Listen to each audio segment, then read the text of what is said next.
beginning with leaders' questions. Mary Lou McDonald.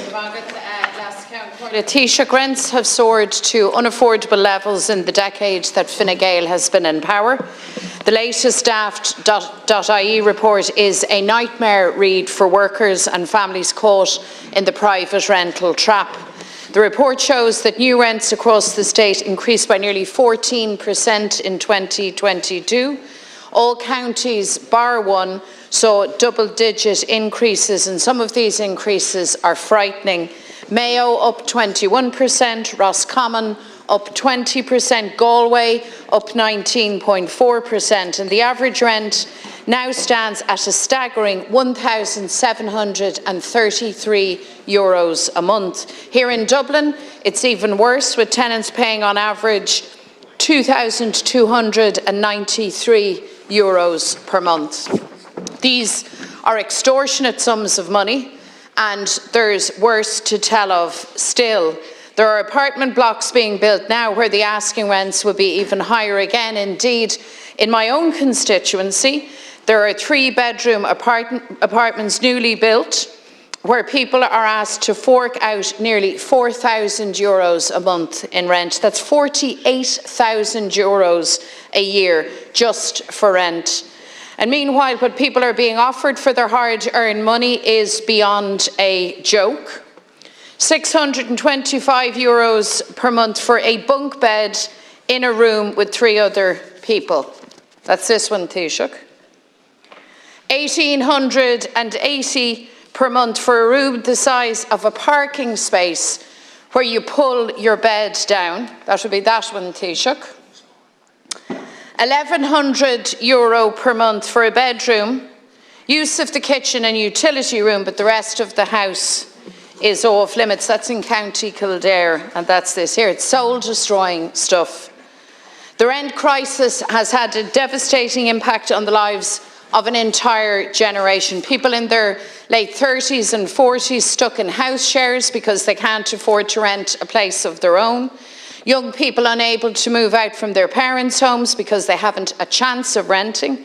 So many financially crippled by years of paying these rack rents, faced with the choice of moving back in with mum or dad or emigrating for their shot at a better life in another country. And at the sharpest end of this crisis, thousands of families face losing the roof over their heads when the eviction ban expires in April. And this is all happening because government housing policy is failing.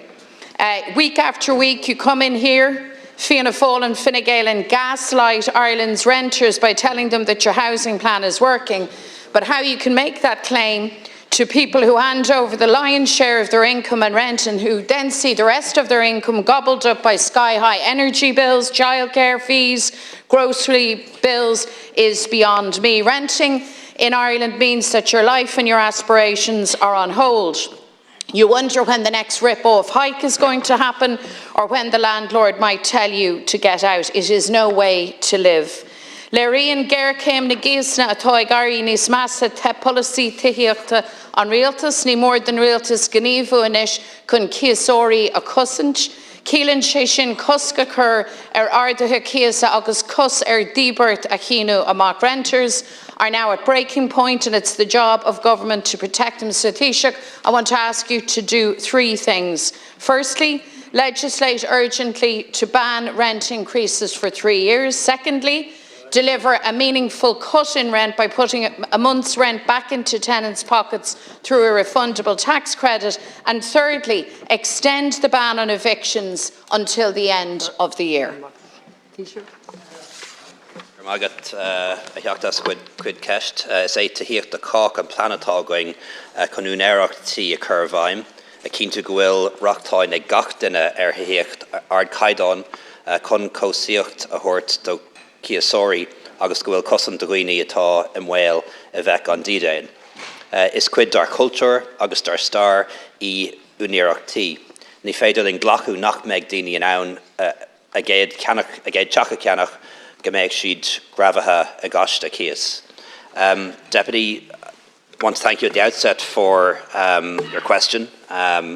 And as you know, Housing for All is our plan, and it is all about making sure that people have a secure home, and ideally a home that they own if they wish to become homeowners. In relation to rents, rents in Ireland are very high, and a lot of people are struggling to pay the rent, and everyone in this house, on this side of the house, acknowledges that. And it hits hardest on people who are moving out of home for the first time, people who are returning to Ireland. About 30,000 people return to Ireland every year, and also people who are new to the country coming here to work in our public and private sectors. Government is acting to help. We're helping in 4 ways that I think are significant. First of all, there is the rent tax credit, €500 per renter. So 1,000 for a couple, 3 people sharing 1,500.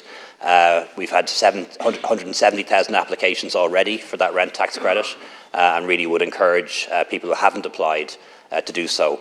For a lot of people, it'll cover a few weeks' rent and a month's rent in some cases, and I hope it's something that we can build on.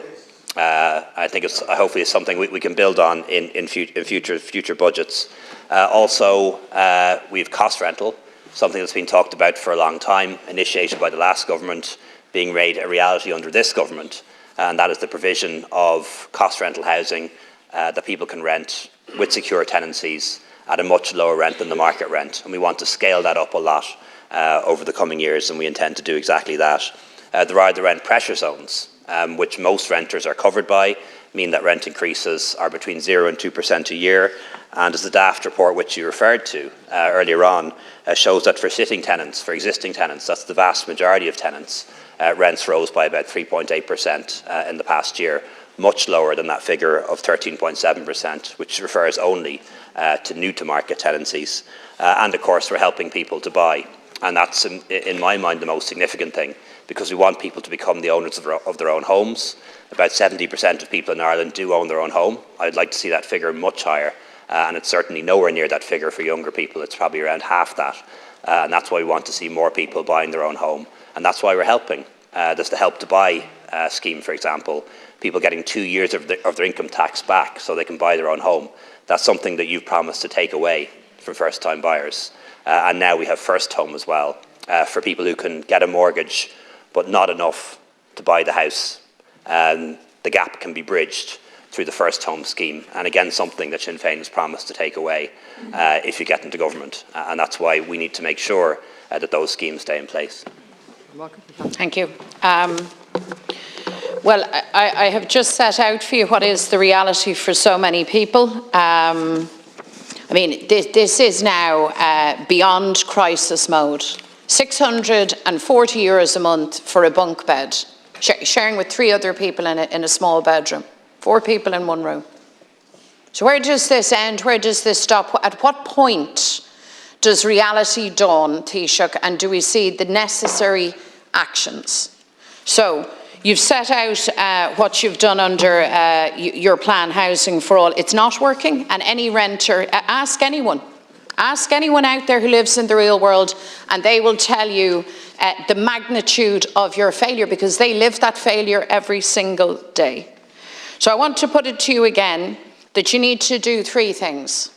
Firstly, you need to effectively cut rent by putting a month's rent back in every renter's pocket. Do that by means of a refundable tax credit. Secondly, you need to ensure that there are no further rent hikes, and the rent pressure zones are not delivering that at all. And thirdly, and I'd like you to address this point in particular, the eviction ban must be extended to the end of the year. If not, not alone will we have these still soaring, disgraceful rack rents, but we will have a further surge in homelessness, which would be an intolerable situation.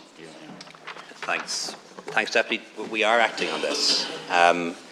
Just in the past few weeks, we've introduced the rent tax credit. €500 per renter, 1,000 for a couple, 3 people sharing 1,500, 4 people sharing 2,000. And that is going to help people in a meaningful way with their rent costs. And that's something that I believe we can build on in future budgets if the public finances allow. We're also making a reality of cost rental, something talked about for a very long time, now a real option for people, being able to rent securely and pay a rent that is much lower than the market rent. And we need to scale that up and scale it up big time over the years ahead. And we're doing exactly that, using the LDA in particular. And we have the rent pressure zones. And most tenants in Ireland are covered by rent pressure zones now. These are sitting tenants, existing tenants. And as we know from the DAFT report, for sitting tenants, rents rising by about 3.8% last year. Very different to what is the case for new-to-market properties. And the only way we can deal with the very high rents for new-to-market properties is by increasing supply. And that means standing up to politicians, standing up to parties that oppose new developments, often oppose them specifically because they are for rent, or include too many one-beds, or might accommodate, to use a term your party likes to use, transients. We're way over time. Thank you. What should the hell? Okay,